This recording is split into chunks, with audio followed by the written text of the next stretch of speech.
The 39th anniversary meeting and the 34th Convocation of the Theological College of the Canadian Reformed Churches was held on Friday, September 5th, 2008, in the auditorium of the Redeemer University College in Ancaster, Ontario. After a word of welcome, Bible reading and prayer, the meeting was declared open by the Chairman of the Board of Governors, Reverend G. Nadervane. He extended a special welcome to those who came from far away, specifically Brother Murray Plug, who attended on behalf of the sister churches in Australia.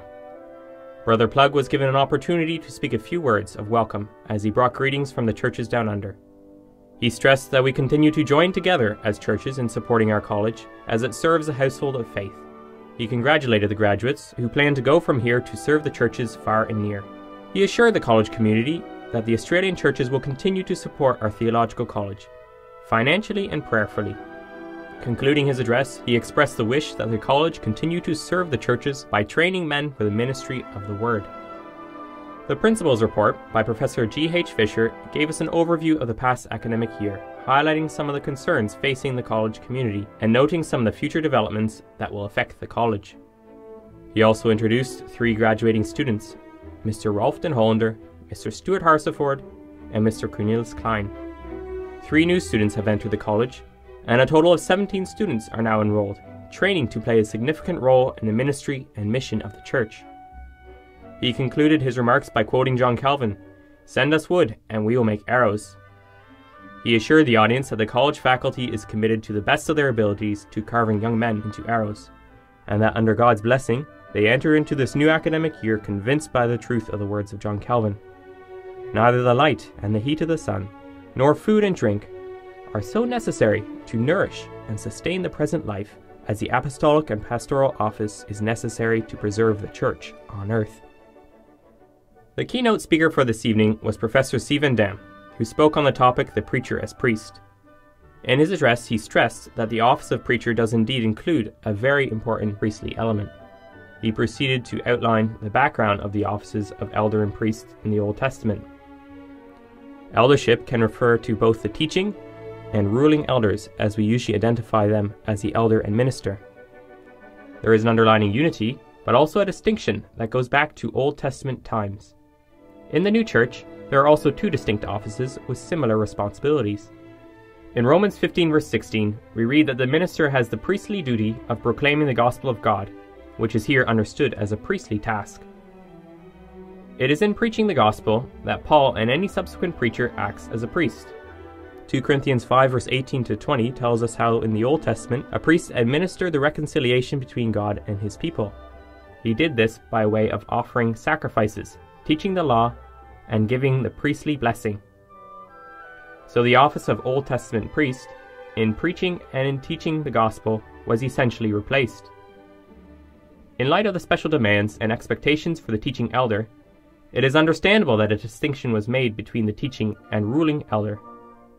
1 Timothy 5 verse 17 distinguishes between the ruling elders, who direct the affairs of the church, and the elders who preach and teach.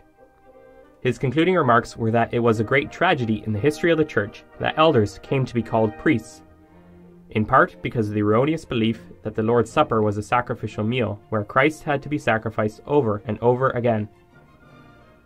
However, by God's grace, the Reformation liberated us from that heresy.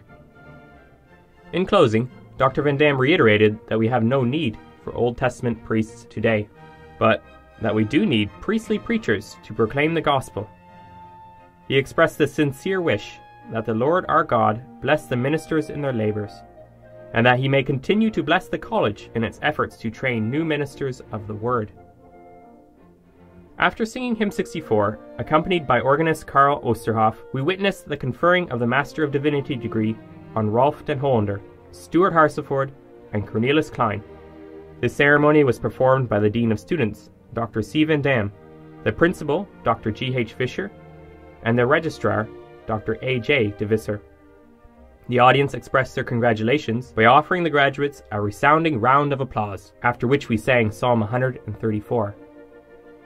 Stuart Harseford took the podium and delivered a comical synopsis of life at the Theological College. He put the years spent there in perspective by comparing them to driving a car equipped with a GPS guidance system. The faculty played the role of navigators, guiding the students through the maze of courses, which sounded more like characters from a comic book than theological disciplines. The professors also offered encouragement and advice when needed. Fellow students, spouses, and family members all contributed significantly to making the 4-year journey more bearable. He commended Catherine McKelsey and Margaret van der Velde for making sure that all things were conducted decently and in good order, ensuring that life at the college ran smoothly and efficiently.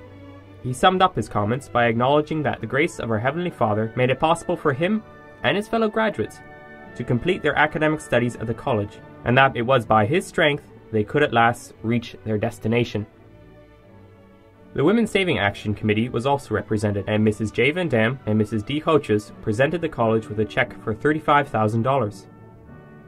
This substantial donation will be used to replenish the library fund, and the principal spoke a few words of appreciation for this generous financial support received from the community. The Theological College Student Choir was welcomed as a new item on the program this year.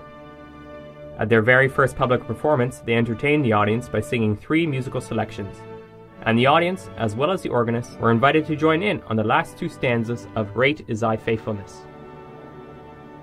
Reverend Schutten led in closing prayer, and the official part of the program ended with the audience singing 2 stanzas of our national anthem.